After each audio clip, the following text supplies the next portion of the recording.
Okay, so the situation about the regulating natural monopoly is that when we use the average cost pricing to regulate a natural monopoly, the natural monopoly will be making zero economic profit.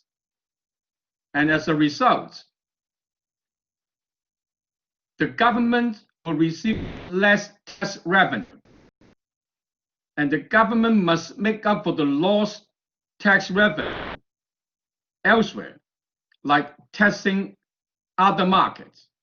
And that's why the spillover of the loss in profit tax in this market will be affecting other markets.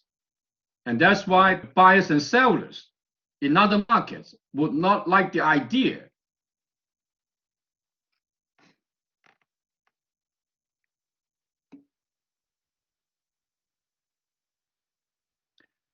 No, is that the profit drops, and therefore the profit tax for the government will fall, and the government must look for some kind of alternatives to make up for the loss of profit tax from this natural monopoly elsewhere.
Well, the single price monopoly is being considered as the least powerful because it doesn't have the market power to charge or practice price discrimination.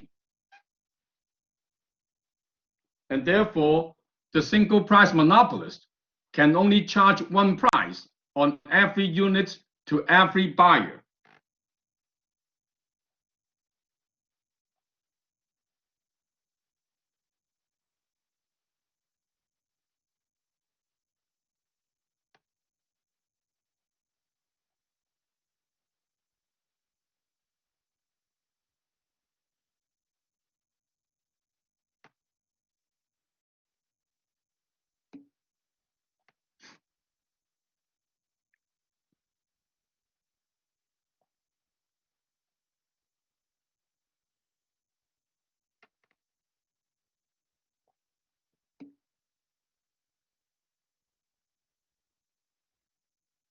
Yeah, you can ask.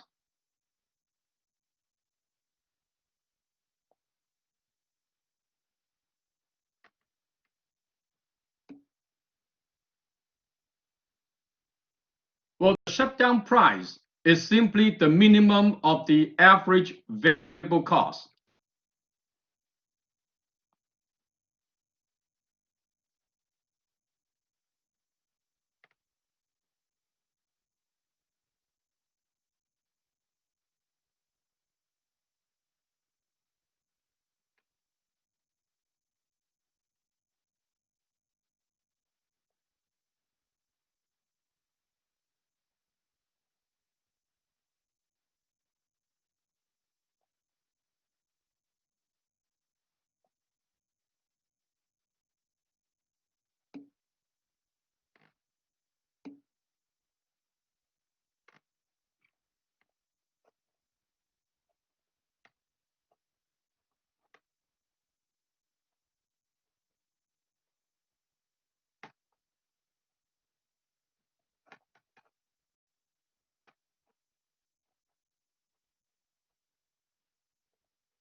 All right, let's start.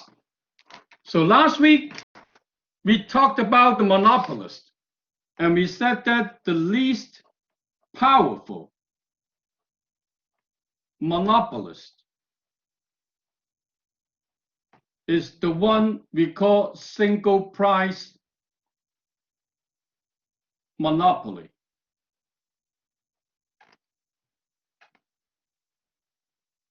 Because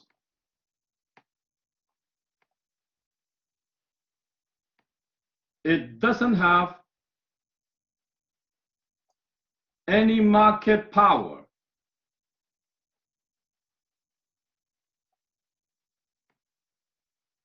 to practice price discrimination.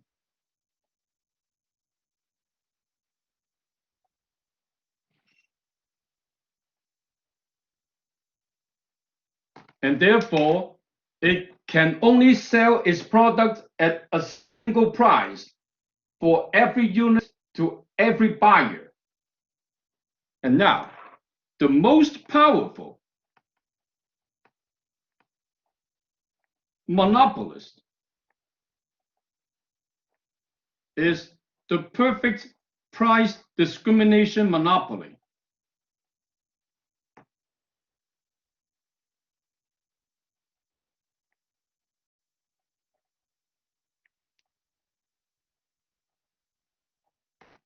Because it can charge a different price on every unit based on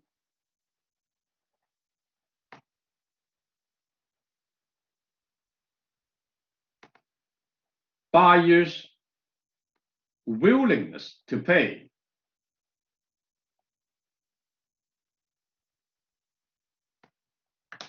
And that's why it is the most powerful, because it is going to charge what the buyers are willing to pay on every unit. And now, what is the difference then? For the single monopoly, the marginal revenue is below the demand because it has to lower the price to sell more. And all units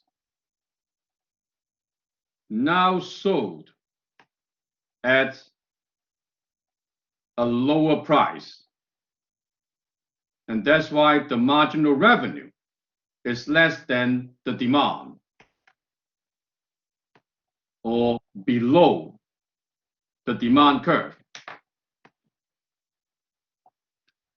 But for the perfect price discrimination, the monopolist doesn't have this problem because it has market power. It charges a different price on every unit. And therefore, it goes like this.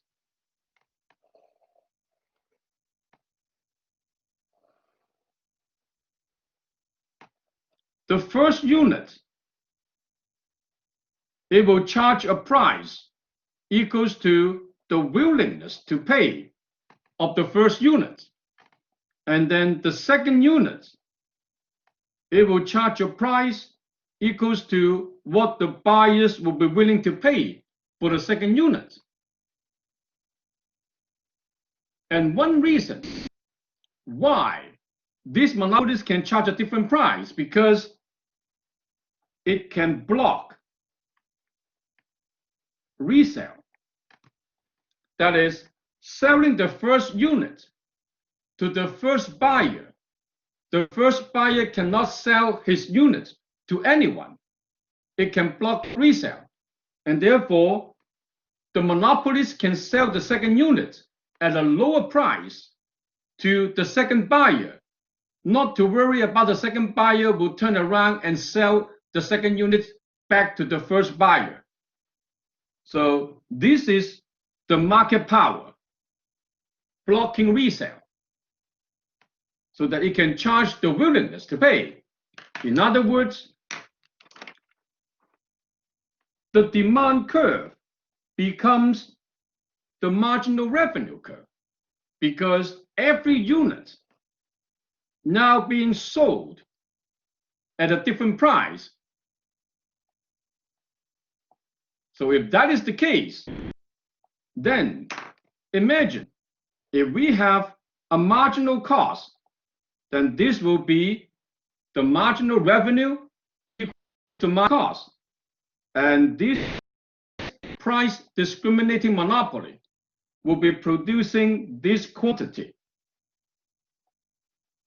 Now you will wonder, why would I use this notation, QC?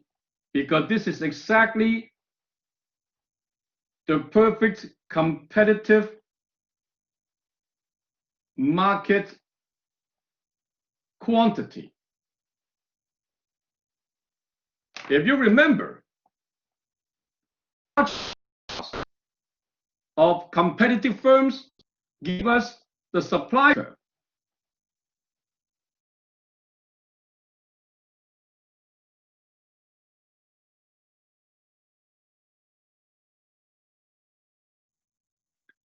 So what is the difference? The difference is perfect competition.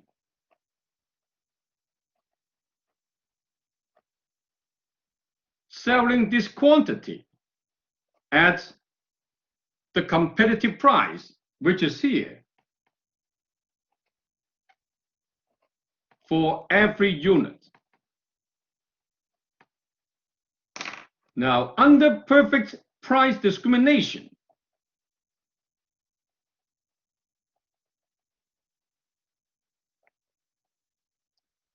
P1, P2, all the way to PC, this is the price on the last unit, not every unit. So that is the difference between perfect competition and perfect price discrimination. Now, then you would ask, looks like we are making a circle, because perfect competition, zero market power, it is producing this quantity where marginal cost equals to marginal benefits, allocative efficient.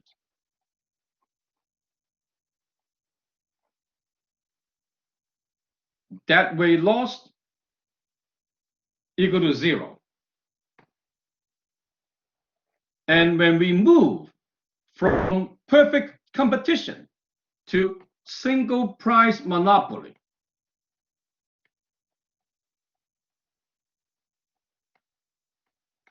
then the monopoly output will be less than the competitive quantity, and the marginal cost will be less than the marginal benefit, and we have the dead weight loss.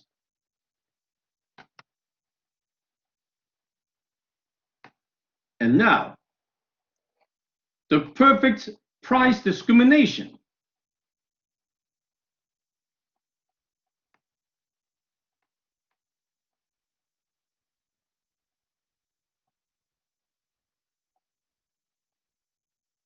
The output is the same as perfect competition.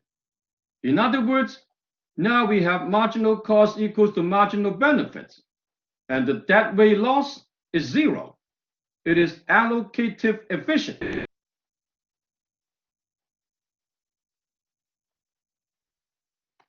And now, why would the most powerful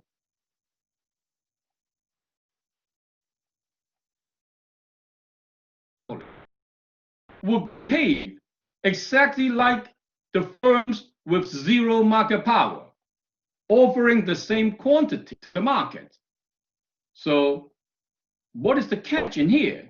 Because it looks like when a firm has market power, it's going to cut the output, jack up the price, and make profit. But why would this firm, being the most powerful firm in the market that anyone could wish for, and now it is producing an output the same as firms with zero market power? Well, the reason for that is every buyer is charged the willingness to pay on every unit, and therefore the consumer surplus is zero. When a buyer is charged a price equals to the willingness to pay, which is the marginal benefit, then the buyer would not be able to have any consumer surplus.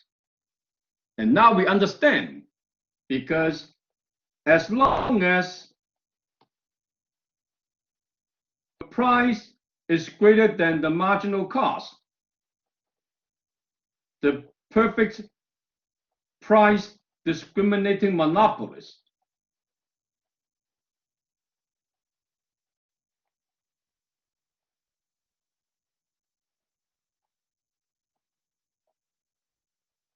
would increase output to rip the consumer surplus and transfer that into its own producer surplus. And that gives the incentive for the most powerful firm anyone could wish for behave like perfect competition.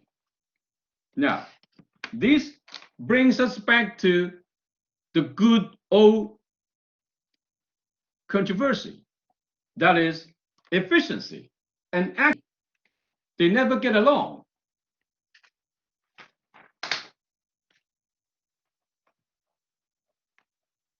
Efficiency and equity, they never get along. Not necessarily. In perfect competition, we do have producer surplus. Now in here, the perfect price discrimination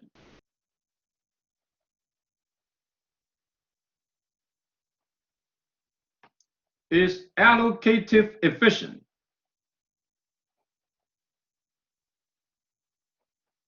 Because the deadweight loss is zero when it is producing the competitive outputs. It is not fair because consumer surplus equals zero. That means consumers don't benefit from the exchange in the market. All the benefit of exchange goes to the producer, the perfect price discriminating monopolist. And that's why it is not fair. All right, so this is chapter 13. And now we can move to chapter 15. Chapter 15, monopolistic competition.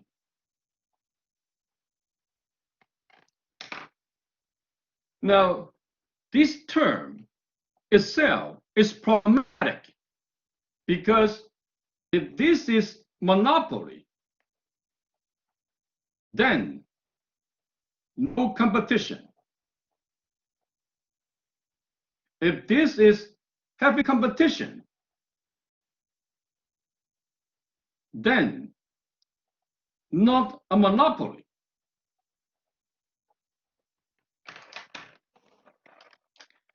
So monopolistic competition, it is like saying, oh, you grow so tall and you are short. It doesn't make sense. So why do we put these two terms together? Looks like they don't make sense, because this is in fact the most common market structure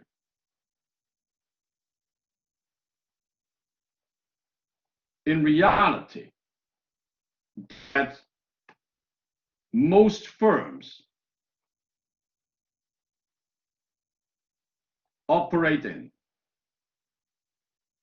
That is, most of the firms in reality, they're actually working in this kind of market structure, monopolistic competition. In other words, firms have some monopoly power. At the same time, they also face competition. Now, they have monopoly power and they do face competition. This is some kind of mind-boggling idea. Let's explain why it exists. If this is the market, so no, this is not oligopoly. Yes, oligopoly is Bell, Rogers, and Tellers. Here is monopolistic competition. Now, if you go into a shopping mall, you walk into the food court, what do you see? You will see Chinese food. You may see burgers. You may see Indian food. And pizza, fries, Mediterranean,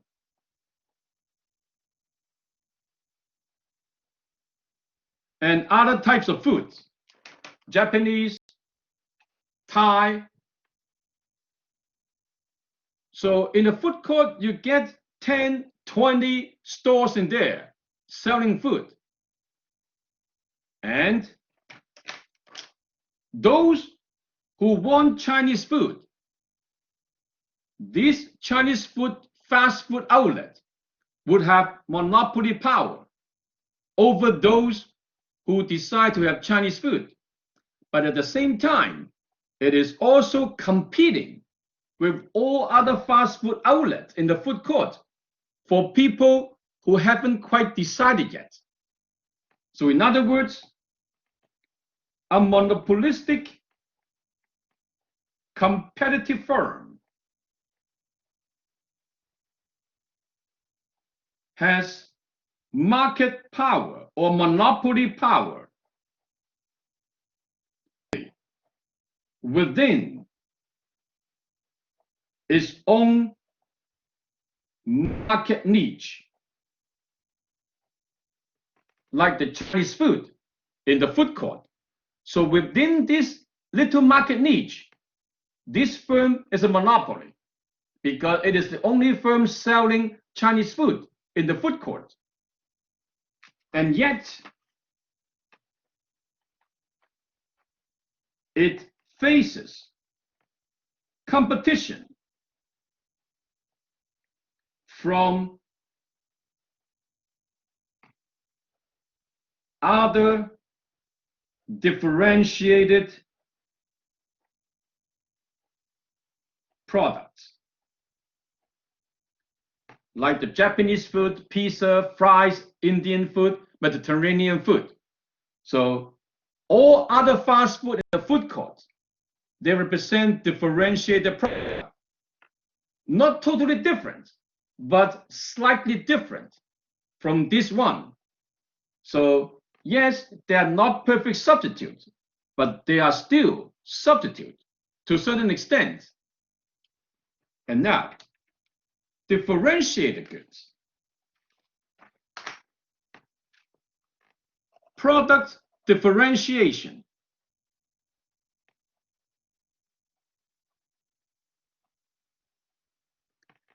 How do we define product differentiation?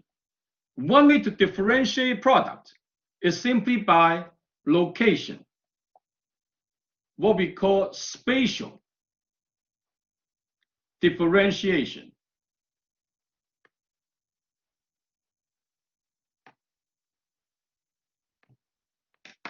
Now, the best example, gas stations. If you look at the intersection, a lot of the times, the gas stations are actually located at the opposite corner of the intersection, because the gas station in here will catch all the traffic in this direction, and the gas station in this corner will catch all the traffic in this direction, because people like to make right turn rather than making a left turn. So they are selling the same unleaded products, gasoline, 87 octane. But because of location, people would not treat their product as identical, because it is convenient to make a right turn rather than to make a left turn. And then after filling up, you have to make a left turn back to the road and go home. So this is how gas stations differentiate themselves from each other, by locating at the proper location. Next, horizontal differentiation.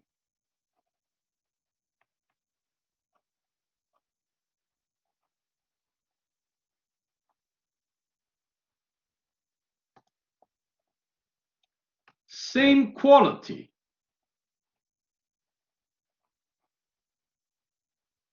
different style.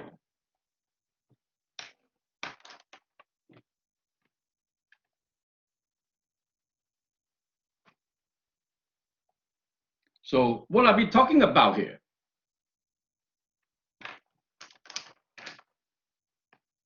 The Mercedes E-Class and the BMW 5 Series. In terms of size, they are very similar. In terms of luxury, they are also very similar, except the BMWs, more sporty, better control. So in terms of quality, they're the same. High-end luxury vehicles from Germany. But this is more about sportiness, and this one is more about comfort. And therefore, they differentiate from each other. People like to drive in a leisure way. They take the Mercedes. People like to throw their car in corners. Well, they need more sporty suspension. They go for the BMW. And then the third one, vertical differentiation.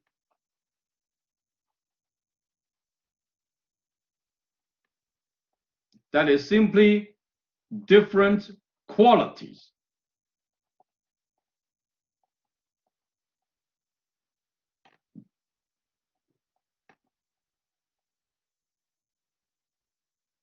For example, stereo.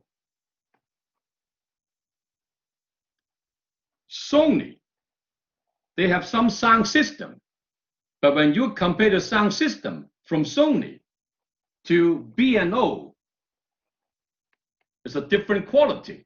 This one is of much higher quality than the Sony. So this is the vertical differentiation in terms of quality difference.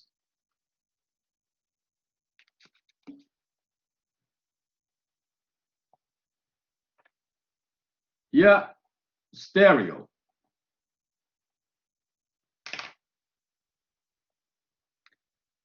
Okay, and now, how does it work? So within a market niche,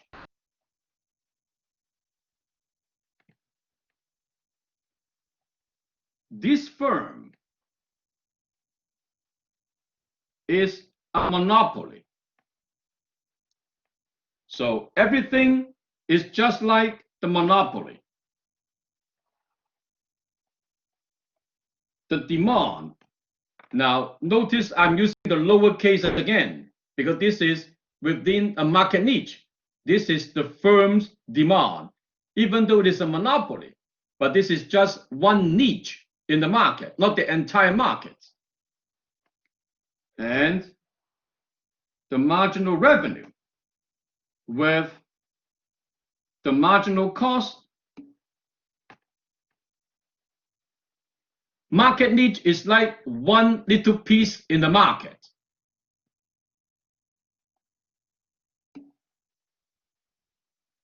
So this is the monopoly output in this market niche. And it will charge this price in this market niche. And suppose this is the average cost.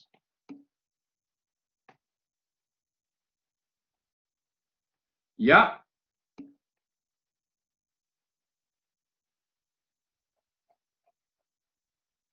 And in this market niche, suppose this is a situation. So this firm within its own market niche is making a profit. So this is one possible outcome.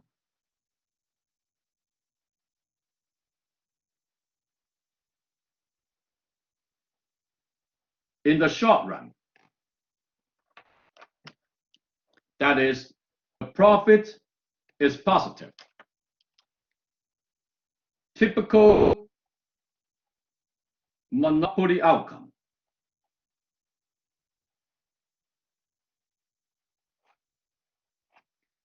So in here, within the market niche, it is like a typical monopoly outcome because the firm is actually a monopoly within its own market niche. Then, where does competition come in? The competition come in like this.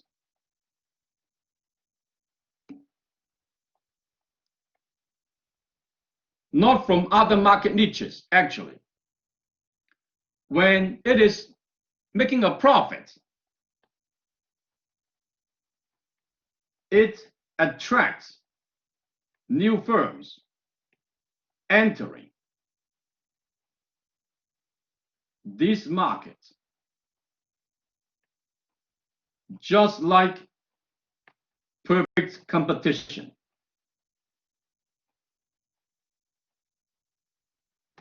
If you remember, in perfect competition, positive profit is like the blood in the water. It will attract sharks. Everyone wants to make profit. Like all the sharks, they like blood. When they smell blood in the water, they congregate. And it is a feeding frenzy. So this is what is happening. In this market niche, it is making a profit. This attracts new firms entering this market, just like perfect competition, except new firms must bring a differentiated product.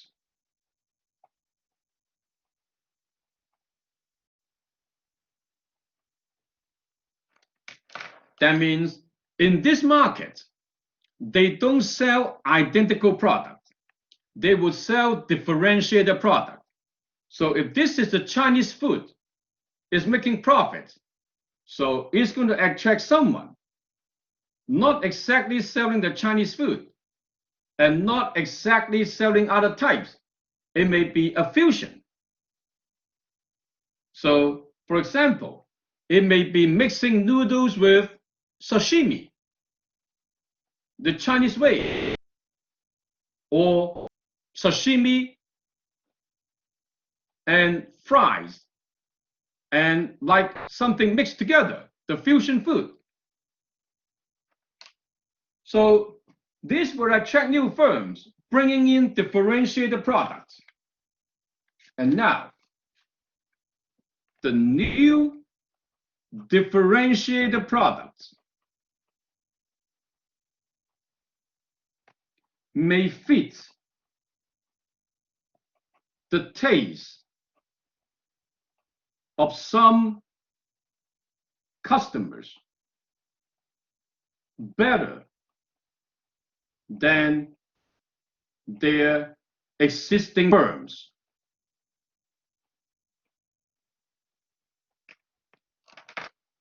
So if someone has been eating Chinese food and suddenly they see a fusion, they mix the Japanese food with Chinese food and some Italian pizza in there. Wow, this is something that people like. And if that fits their taste better, then these customers will switch to the new firms as if the new firms are stealing customers from existing firms.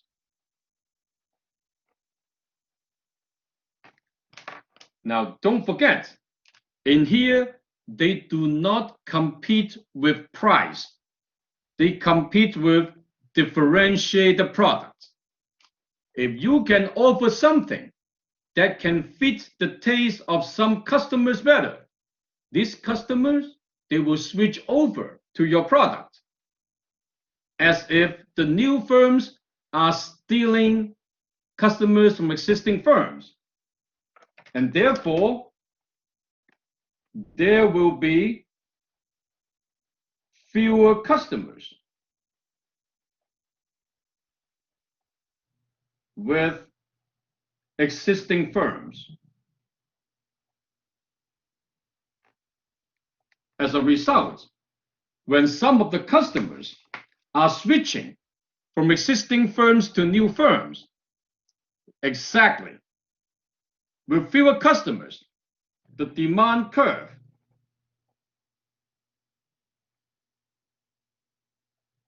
of every existing firm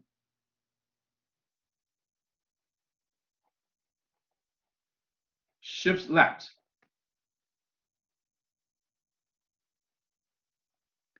And we know when demand shifts left, the price will drop, the quantity will drop. And more important, the profit will drop.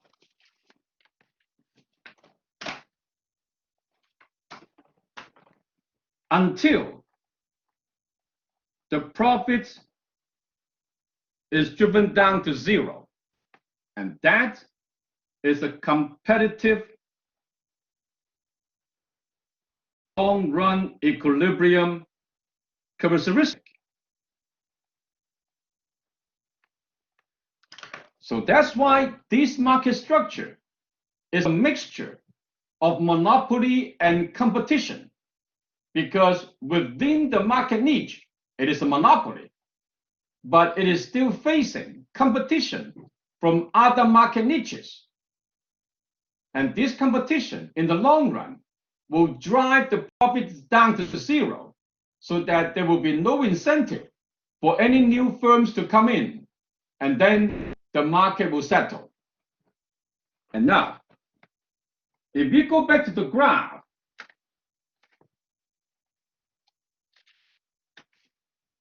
imagine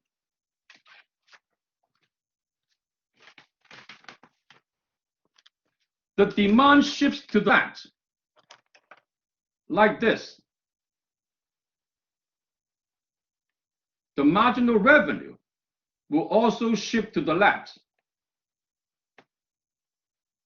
And then what do we see? the quantity will drop,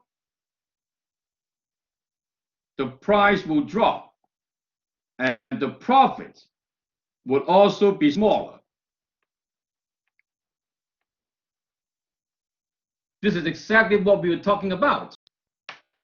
An increasing number of firms with more differentiated products.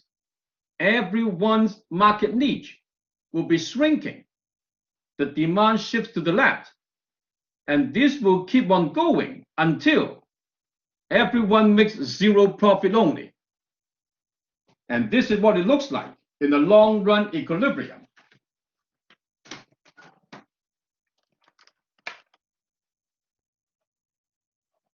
The long run equilibrium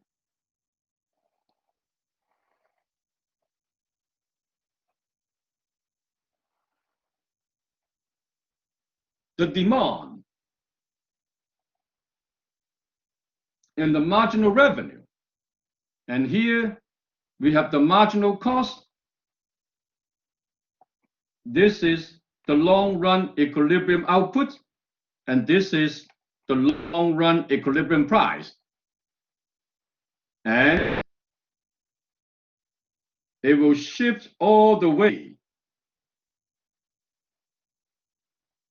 so that the price equals to average cost, zero profits. This will be the long run position in equilibrium.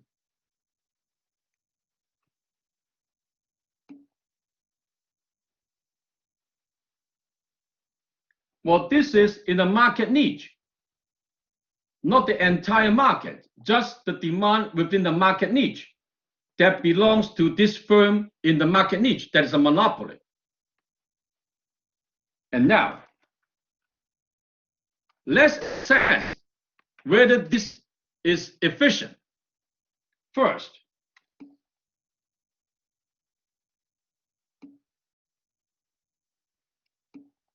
at this point, marginal benefits on the demand curve is the price, marginal benefits, which is higher than the marginal cost. And therefore, we have deadweight loss. And this is the deadweight loss.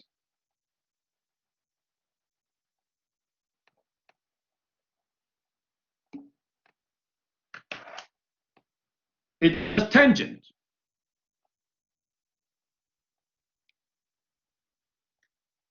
So now, it is not allocative efficient.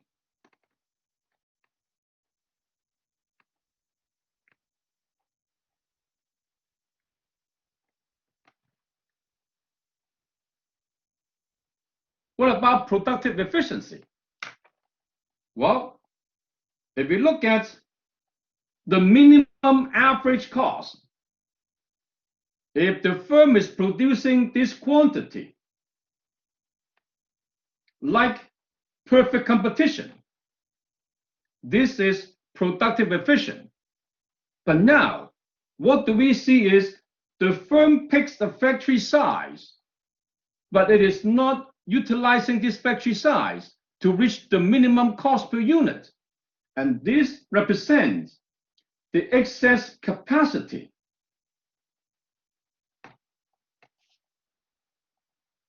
Not utilized. And this average cost is higher than the minimum average cost at this output in the long run compared to the competitive outputs, which is minimum average cost. In other words, it is not productive efficient.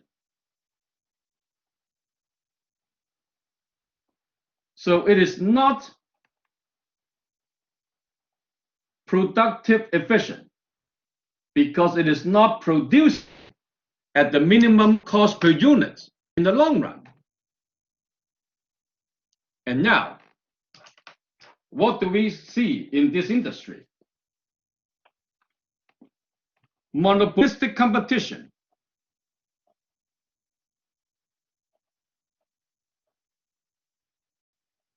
Not allocative efficient.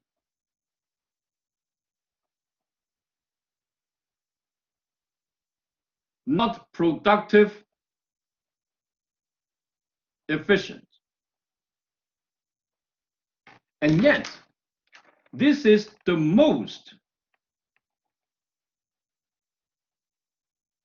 common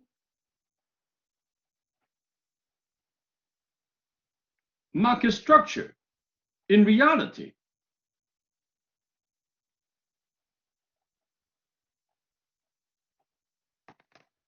Then we have to ask, if this market is not efficient at all, why it exists and why it is so common?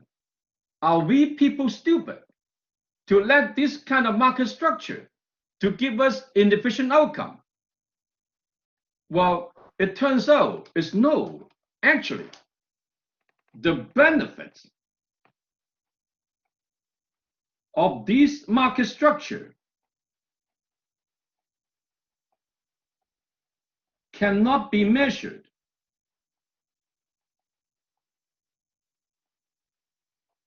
Quantitatively.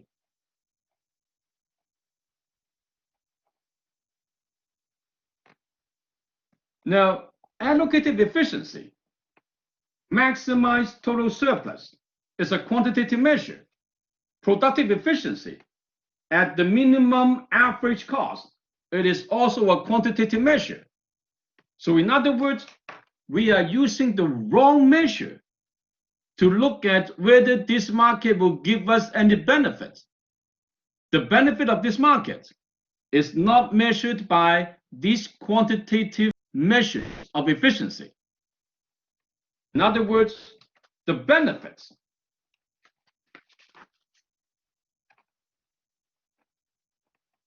is qualitative.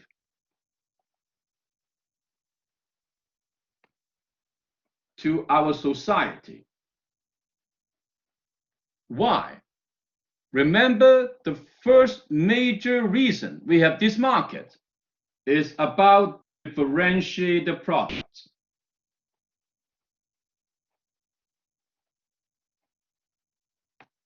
And we need differentiated products because people have different tastes.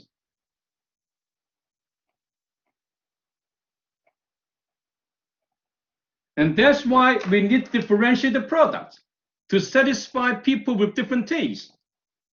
Now, if you look at perfect competition, yes, it is efficient, but it is selling identical products. So, if every product we consume comes from perfect competition, what does it look like? We dress like the same, we use the same PC, use the same cell phone, and we wear the same t-shirt, same sneakers, same glasses. We all look like the minions. That is no fun. And because people have different tastes, and that's why we need differentiated product. And that is the benefit which cannot be measured using quantitative measures like efficiency. And now, remember what I said earlier. Firms in this market with differentiated products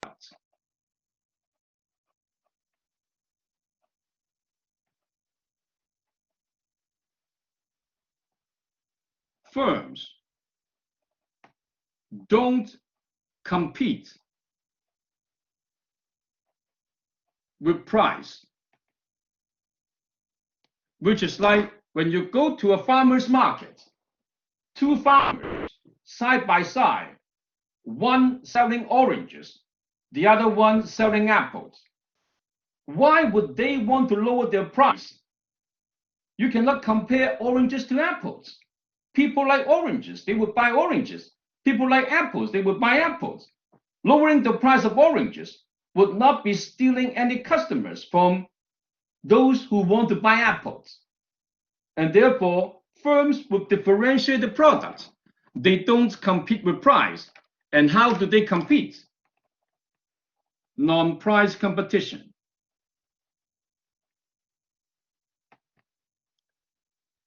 The most obvious non-price competition is by advertising.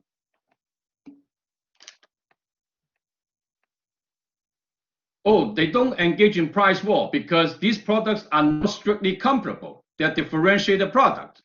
So there's no price war involved. So advertising is good because it reduces the search cost. Now, everyone knows tomorrow is Black Friday. Imagine Black Friday comes and we have no advertising. What would happen?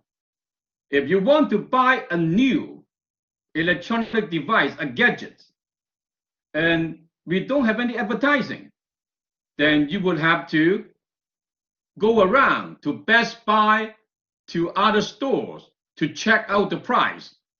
And that would be very inefficient. Like in the GTA, we get millions of people.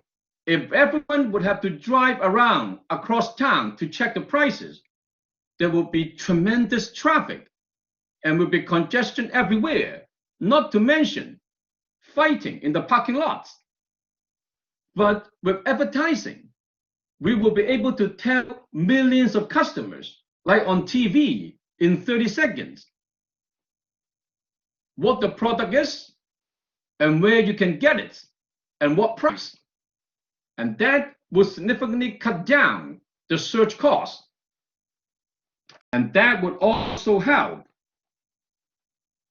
new firms to establish their markets and increase competition and reduce monopoly power of existing firms. So advertising is good because it promotes efficiency in terms of reducing search costs and help new firms establish their market niches so that we would have more competition. We can reduce the monopoly power. However, everything could be bad if useless information, useless or deceiving information, wasting resources and time. So if you turn on your TV, look at the laundry detergent. Every month they said, oh, this is the new formula. This is new improved formula. Really? Can we actually improve on the laundry detergent every month? They're giving you new packages and claim to be new. And that is a waste of resources. And even worse, it's like brainwash to establish brand loyalty, and which reduce the elasticity and increase the market power of the sellers. And that is exactly the opposite to the good points about advertising. Deceiving information is a waste. Now, the best example would be the Super Bowl halftime commercial. 30 seconds, $4 million. just for the airtime. And if you look at those commercials, they don't tell you anything. Like the beer commercials, they don't tell you the alcohol. They don't tell you the calories. They don't tell you how much. And all they tell you is you hold on to a can of beer, like a guy in the bar. All the beautiful women will come to you like they are possessed. It doesn't happen in real world. This is deceiving information. It's a waste. Millions of people watching the commercial, and in the end, they don't get any useful information from the commercial. And even worse, they use the commercial to brainwash the customers, so that every time you walk into the supermarket, you will tell yourself, I'm going to get this product because this product is new, this product is better. And then you limit your choices. Fewer alternatives, less elastic, and they can exert more monopoly power over you. All right, let's take a 10-minute break. And then we will move on to chapter 14.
All right, let's start.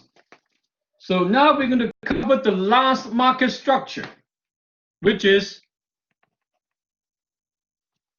Chapter 14, Oligopoly. Oligopoly means a few sellers. Now imagine, in a market, you only have a few firms. This implies firms are big in this market because you are serving the entire market with only a few firms. And now, big firms move carefully. Now, the best example to this is that when you are big and you make a move, if this is a wrong move, it will be very costly. If you watch the heavyweight fighters, the boxers in the ring, the heavyweight boxers, they don't throw punches all the time. But when they throw punches, it hurts. And if you make a mistake, your opponent landing one punch can knock you out, which is different from small firms, like the small guys, the small boxers, 120, 130 pounds fighters. They throw punches all the time because their punches are not heavy compared to the heavyweights. And why it is interesting is because they move carefully, in which they would anticipate reactions or responses before they move. That is, every move they make, they will think about the next step in advance. And this is like playing chess.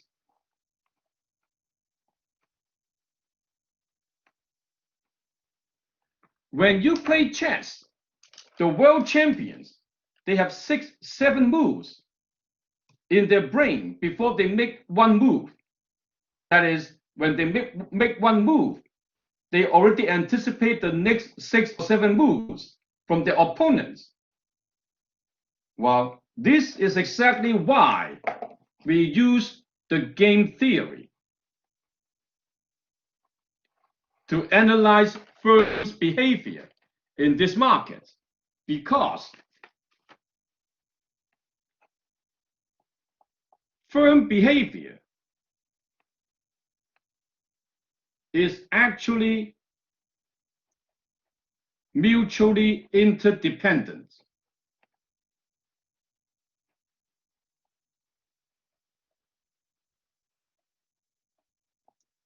Like playing chess. Before you make a move, you will have to anticipate the response from your opponents. This is mutually interdependent. Now, from all the 3 market structures we talked about, perfect competition, too many firms, firms are too small, they cannot afford to anticipate all other firms' movement. Monopoly, no opponents. Monopolistic competition, also very many opponents. They cannot anticipate the reactions from all the opponents. And only in this market structure, there are only a few opponents, and a mistake will be very costly. And that's why they would have to anticipate possible responses before they make a move. And now, game theory. What do we need in a game? The ingredients of a game. First, obviously, we need players. And these players, they would have to have strategies. And then in the end, there will be payoffs. So if we put the ingredients of games into analyzing firm behavior in this market structure, the players obviously are the firms. And strategy, they can cooperate or non-cooperative.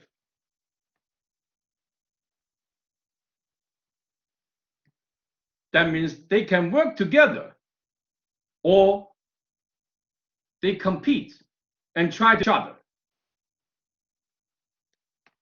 The payoffs will be the profits for these firms.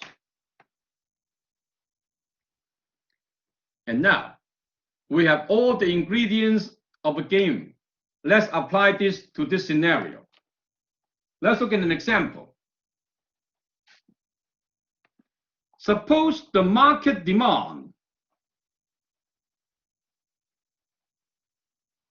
P equals to 12 minus 0.1 times the quantity.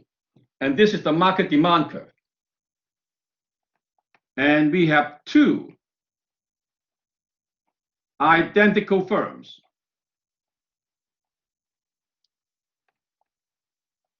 A and B. To make it simple, the marginal cost equals to average cost equal to 0. So that in here, we don't want to have this cost as an extra complication in the calculation. We just want to demonstrate how we can apply the game theory concept in solving a problem in this market structure. So that's why we assume 0 cost.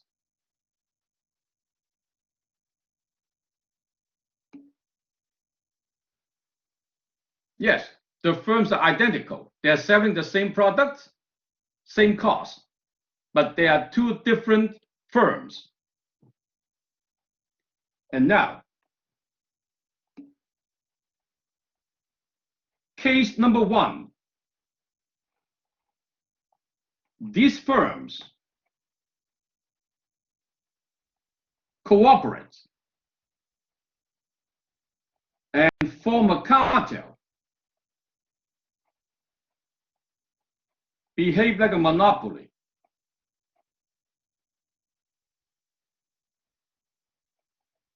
So this is case number 1. These two firms, they cooperate or they collude and they behave like a cartel, a monopoly. In other words, a monopoly, the marginal revenue is equal to 12 minus 0.2 times Q. How do we know? Because this is the demand. From the monopoly chapter, we learned that the marginal revenue of a single price monopoly would have the same intercept as the demand, but twice as steep as the demand. So that's why we can write down the marginal revenue equation right if we have the demand equation.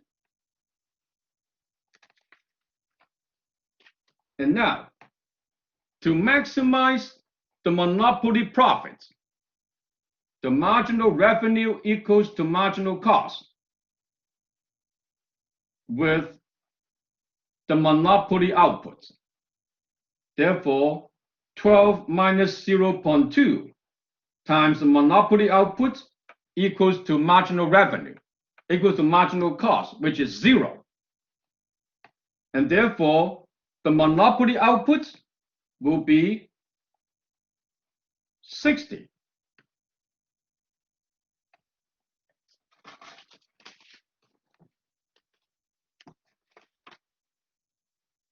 And the price, if this is a monopoly, 12 minus 0.1 times the monopoly output, and the price will be 6.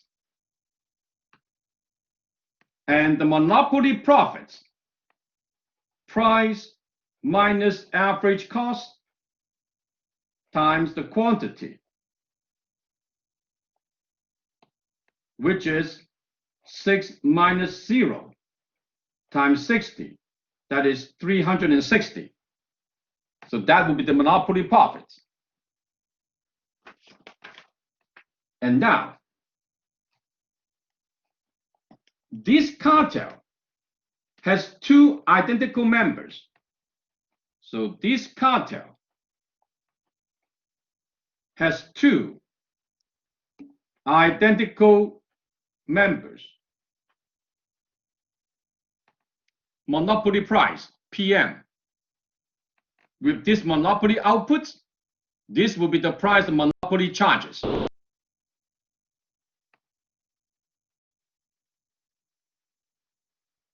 This is 60. 60 times 0.1 is 6. 12 minus 6 is 6. So this cartel has two identical members, and therefore they split evenly on everything. In other words, the output firm A will be producing will be the same as the output firm B will be producing when they are in this cartel, which is half of the monopoly output. In other words, each will be producing 30 units. And the profit A will be getting in this cartel will be the same as the profit that B will get, which is half of the monopoly profit. So each firm will be earning $180 profit. So this is case number 1.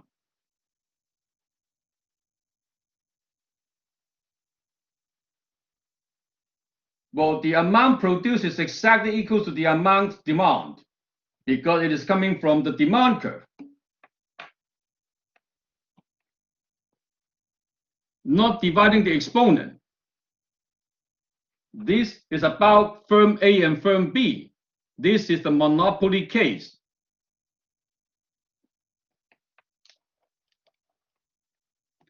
And now, case 1 is both firms, they cooperate. Case 2. Case number 2 is a situation in which B honors the cartel agreement, and therefore B will be producing the cartel output, 30 units. But A cheats by producing 10 more units. And therefore, what A would produce if A is cheating. So this is the quantity A would produce when it is cheating, is equal to output for A plus 10 extra units, which is 30 plus 10. A will be producing 40 units. And therefore, the combined output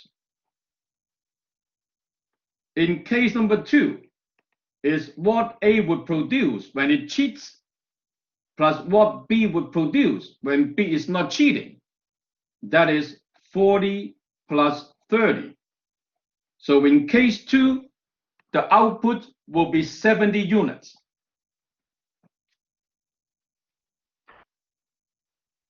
And when these firms are putting out 70 units into the market, then the price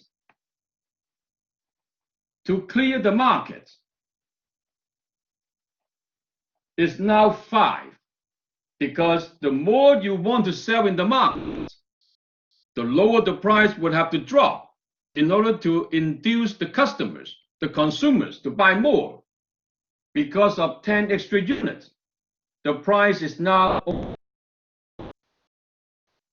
and now the profit A will earn in case number 2 is equal to the price minus the average cost times the quantity A would produce when it is cheating in case 2.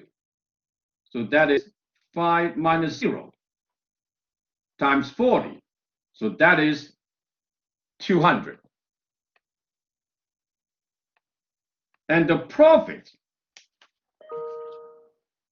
that B would produce in case 2 is the price minus the average cost times the output B would produce in case 2. That is 150.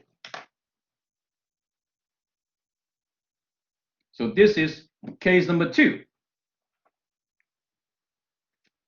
As you see, the calculation is not difficult at all. The most important thing is you understand step by step what these firms are doing. Case number 3, which is the opposite of case number 2. In other words, now A honors the cartel agreement, and therefore A will be producing 30 units, but B cheats by producing 10 more units.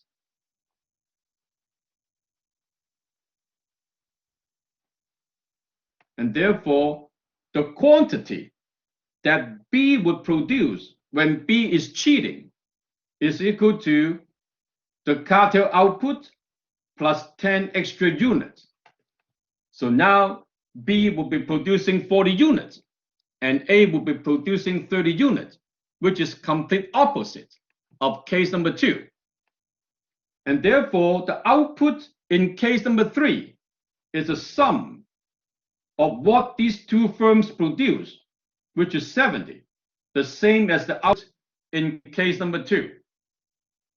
But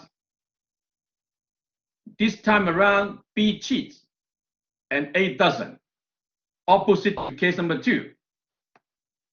And therefore, the price is equal to 12 minus 0.1 times the quantity, which is equal to 5, same as the price in case number 2.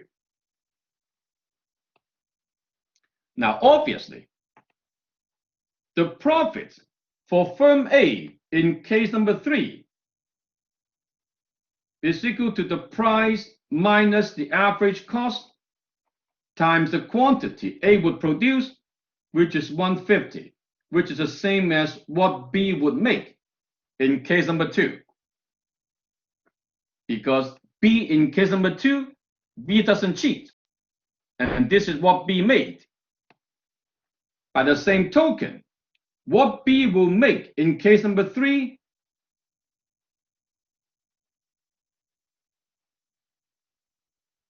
200, which is what A would make in case number 2 when A cheats and B doesn't.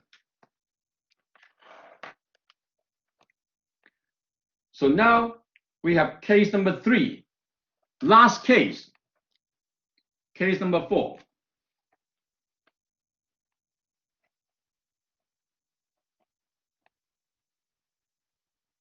This time, both A and B cheat by producing 10 more units above the cartel agreement.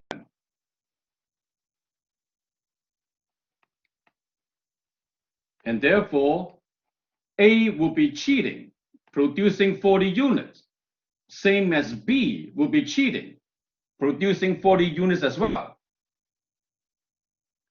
And therefore, the output in case number 4 is a combination of what B and A would produce.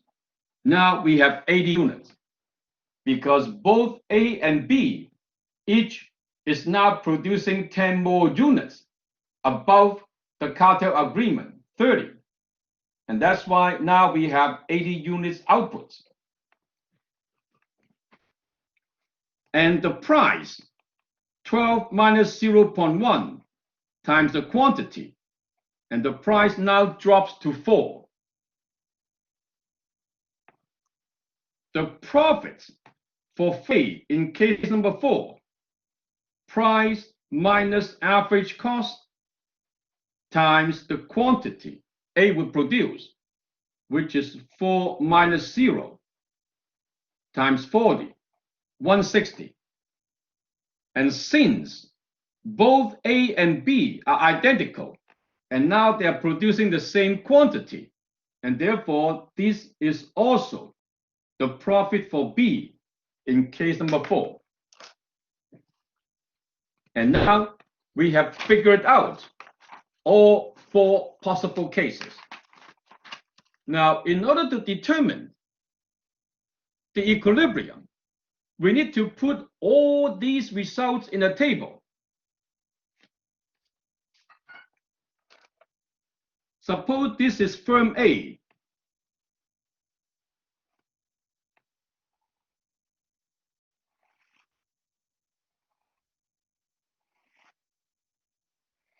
And this is firm B.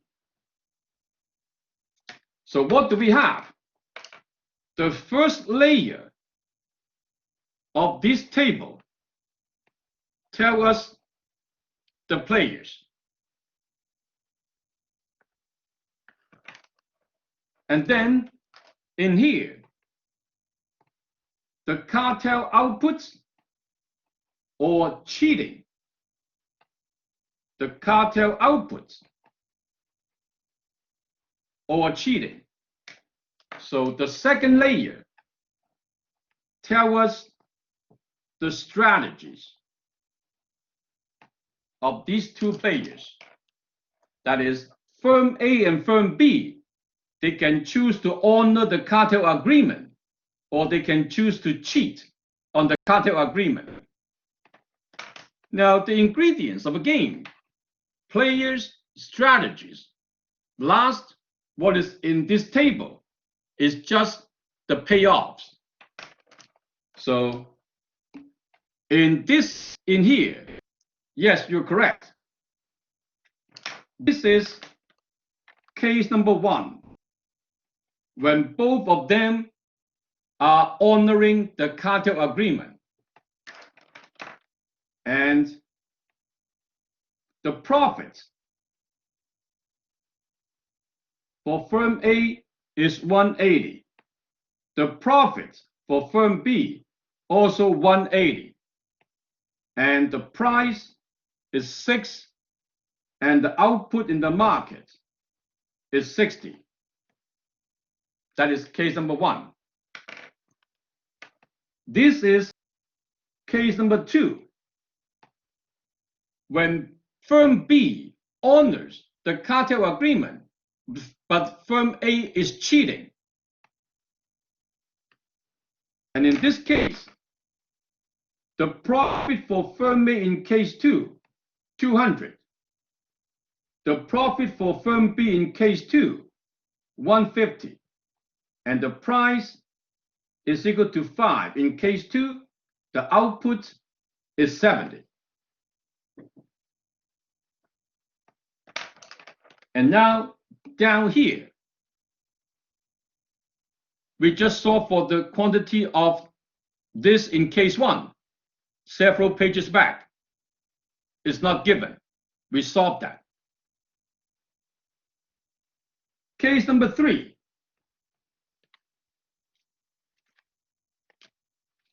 This is where we solve for the monopoly outputs.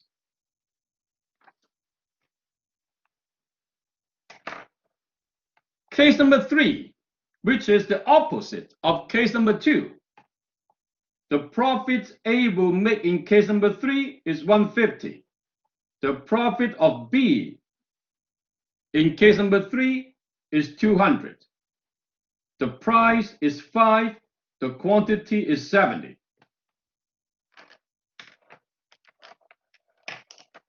The last case,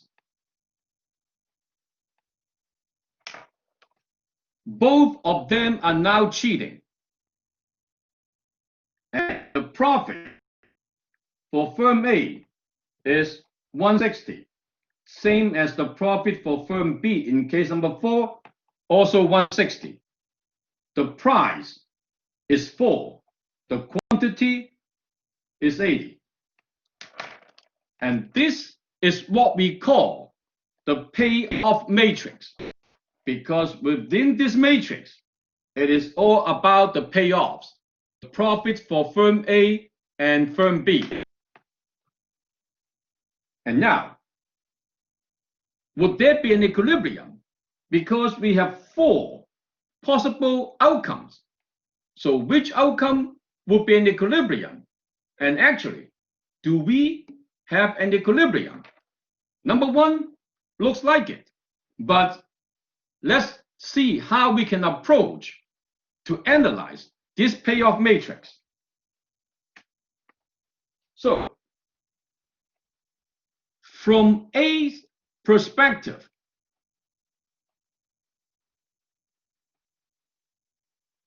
if B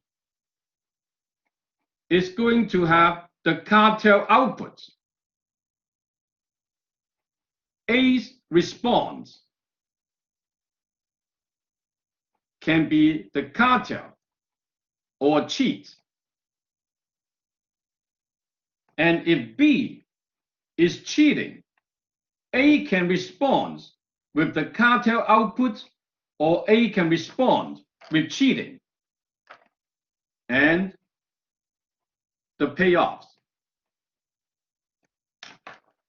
So if B is going to honor the cartel agreement and A responds with the cartel agreement, so this is case number 1.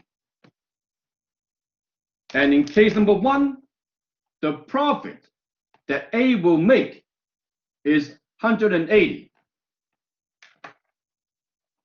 If B honors the cartel agreement and A responds to that with cheating, that is case number 2. And the profit for firm A in case number 2 is 200. And if B is cheating and A responds to that with the cartel output, that is case number 3. And the profit for firm A in case number 3 is 150. If B is cheating and A responds to that with cheating as well, that is case number 4. And the profit for firm A in case number 4 is 160. And now, let's see what firm A would do. First, yes, because if B is going to honor the cartel agreement, from these 2 possible responses, this is a better choice. That is cheating.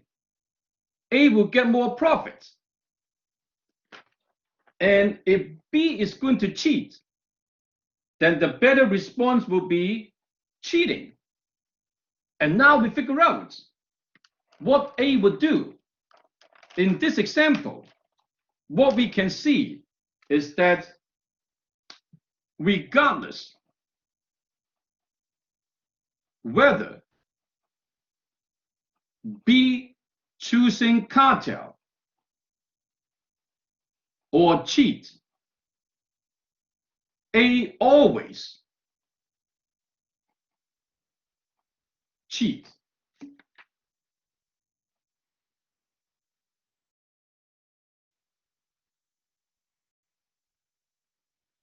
Well, if you honor and the other guy cheat, you'll be worse off. And that's why, in this case,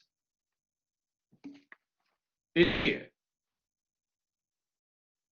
if B honors a cartel agreement, you cheat, you get more profits.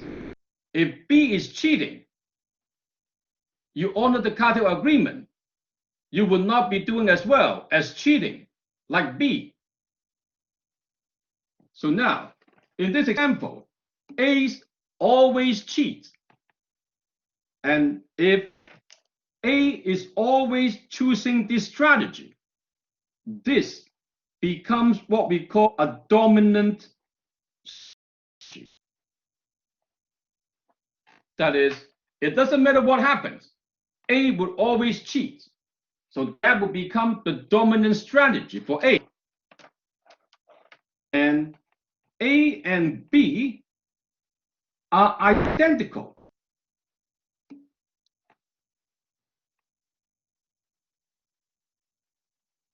Well, that will be something we will look at later on. If A and B are identical, that means cheating would also be the dominant strategy for B. And now, knowing that the other firm would always cheat, the best response, knowing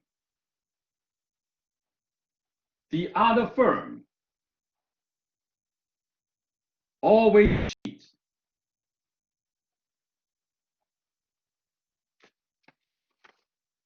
is to cheat for both firms.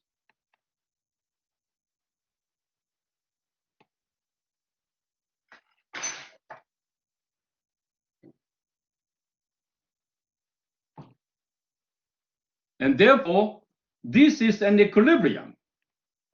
A will cheat and B will cheat. That is case number 4. And because this equilibrium is based on the best response, that's why we call this the Nash equilibrium. Because John Nash, if you watch movies on Netflix, The Beautiful Mind, that's the movie dedicated to John Nash. He invented the Nash equilibrium. So it's based on the best response. And that's why in this case, this is the Nash equilibrium. And the Nash equilibrium is case 4. And now we learn how to analyze the payoff matrix. And this is the Nash equilibrium. And if you look at this Nash equilibrium, what do we observe? It is the worst possible outcome. Not just the best, not the best. It is actually the worst. The combined profit is the smallest. 360, 350, 320. And this is the worst outcome for the firms in terms of combined profits. But this is the best outcome for the consumers because it has the lowest price and largest quantity. That means the largest consumer surplus out of the 4 cases. Oh yes, because they do not cooperate. If they do not cooperate, they cheat on each other. It's like competing. When they compete, they remove their potential market power. And that's why the consumers benefit. And now, this is just the beginning. Because firms, they don't operate for one shot. Firms operate for many periods. And then it becomes a repeated game. So what we see in here, and we say this is the Nash equilibrium. When we said that, we play the game only once, a one-shot game, the players may have different behavior compared to when we repeat the games. And now, let's repeat the games and see if the players will change their behavior.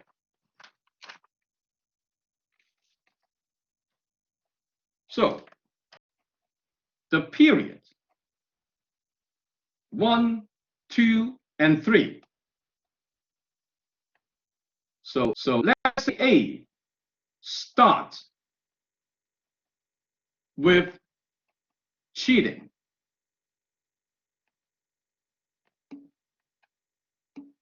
Okay? If A starts with cheating and B starts with the cartel, that is, A starts as a bad guy and B starts with the nice guy. So if that is the case, then in period 1, that will be case number 2. And the profit for firm A in case number 2 is 200. And then A's accumulated profits.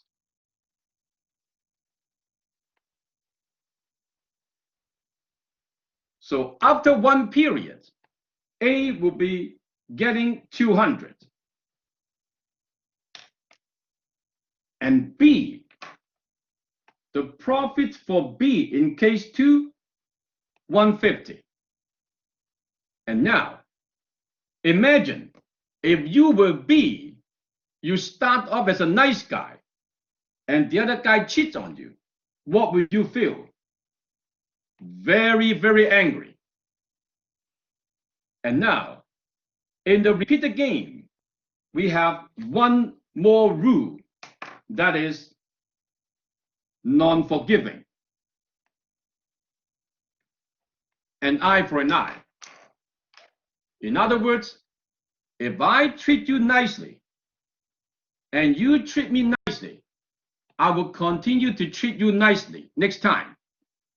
But if I treat you nicely and you cheat on me, I will never be nice again.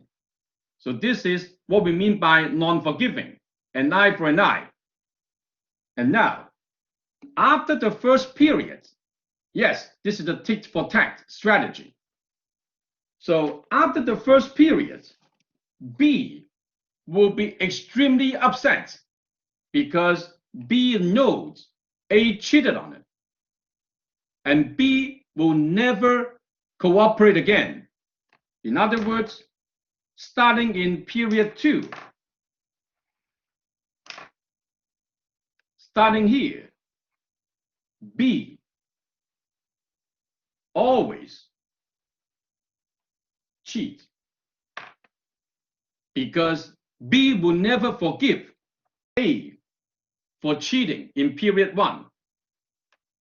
And knowing B will be cheating from period 2 all the way to infinity, then A would always be cheating. That is case number 4. The best response for A when B is cheating is to cheat. And therefore, A will be earning 160. So after 2 periods, A will be making $360 worth of profit. And in period 3, same scenario. Another period, A will be cheating and B would also be cheating. So after 3 periods, A would have a profit of 520. So if A cheats first, that will be what A earns. And now, what if A starts off as a nice guy like B? Would that make any difference? Let's see. So now, period 1, 2, and 3, A starts with the cartel being the nice guy, and B starts with the cartel as well. And then A's accumulated profits.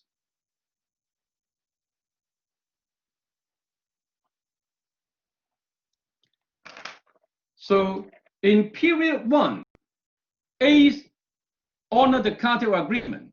B also honors the cartel agreement. So that is case number 1.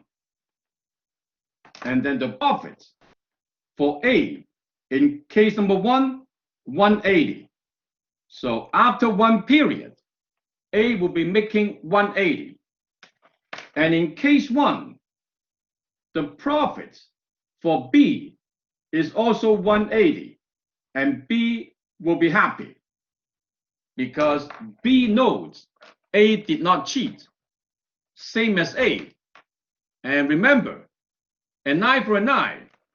In the first period, they both treat the other nicely. And therefore, in period 2, they would also treat each other nicely. Another period of cooperation, 180. So after 2 periods, the profit is the same as cheating. If A starts with cheating in 2 periods, is 260. Start up nicely in 2 periods is also 360. And then the 3rd period, they will also treat each other nicely. That is another period with $180 profit. And now, after 3 periods, what do we see? Starting off being a nice guy after 3 periods would actually make more money than starting off being a cheater. And now, games turns all the results around if we repeat it. So if we repeat the game more than 2 times, it doesn't pay to cheat. So from this example, what do we learn? If the game is repeated more than 2 times, it doesn't pay to cheat first.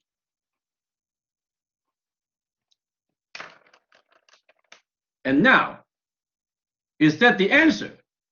Not yet. The critical element is that, do they know how many times this game will be repeated? Well, because if they know or if they don't know how many times this game will be repeated, their behavior will be totally different. First, that is similar. If they don't know how many times this game will be repeated, just in case if the game is repeated more than twice, they both won't start with the cheating strategy, and therefore they will cooperate using the cartel agreement.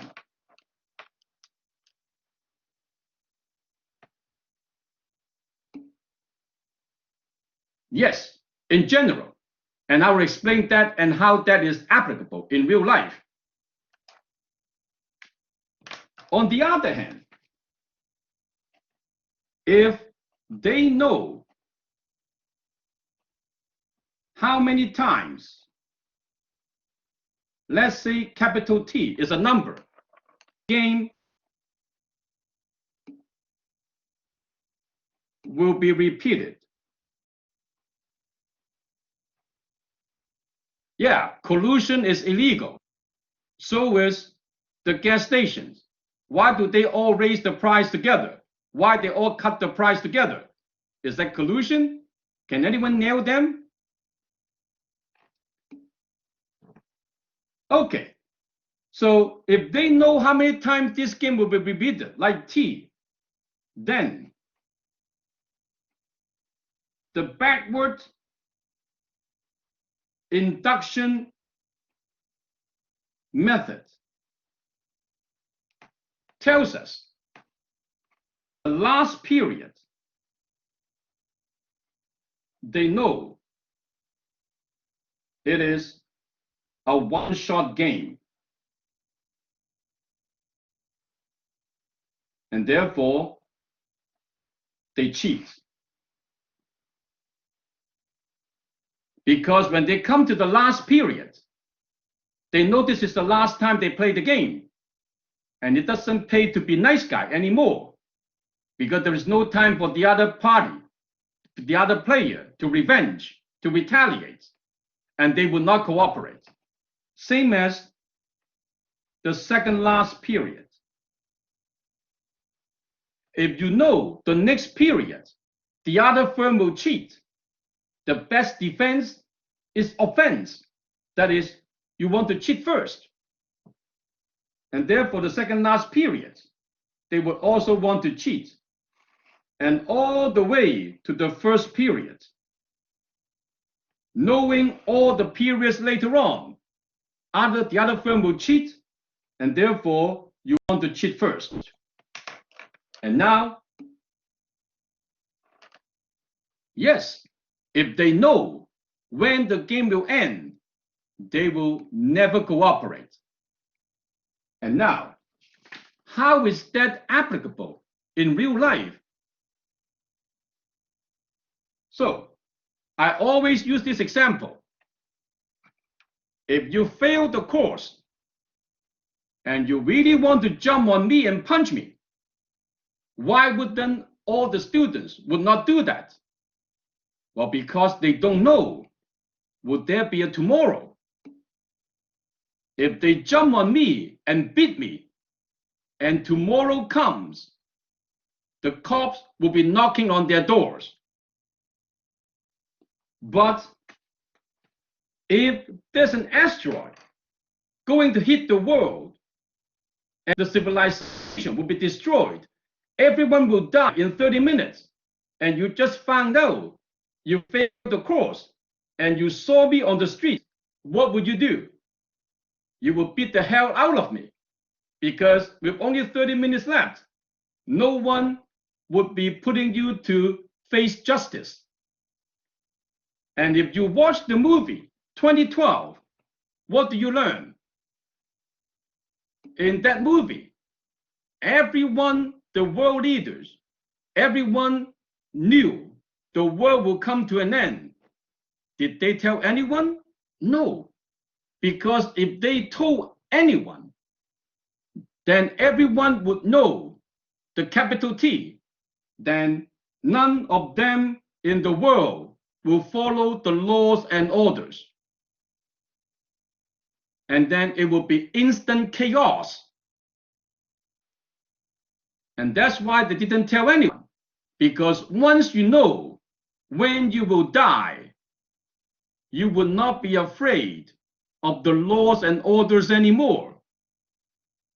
And that's why some of the terminally ill patients, some of them actually took the extreme measures to rob the bank and get a lot of money and spend the money before they get caught, and they are dying anyway. Dying in the hospital or dying in prison, doesn't matter, but at least they get the money to spend like there's no tomorrow. So that's why the game theory is so useful in real life, because it is going to be able to explain human behavior with a minor twist. The outcome will be totally different. All right, so that's all we need to cover about the game theory in this chapter. Next week is the last lecture. We will be talking about trade. So if you have questions, you can stay and ask. If not, tutorial will start soon. You're welcome. I'll see you next week.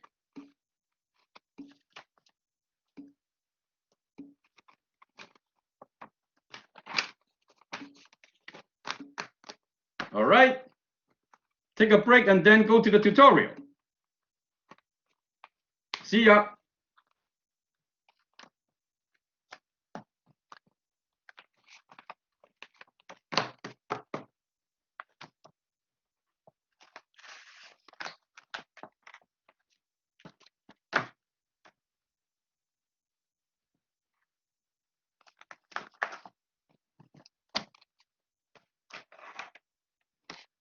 All right, so I'm going to stop recording and log off from this session.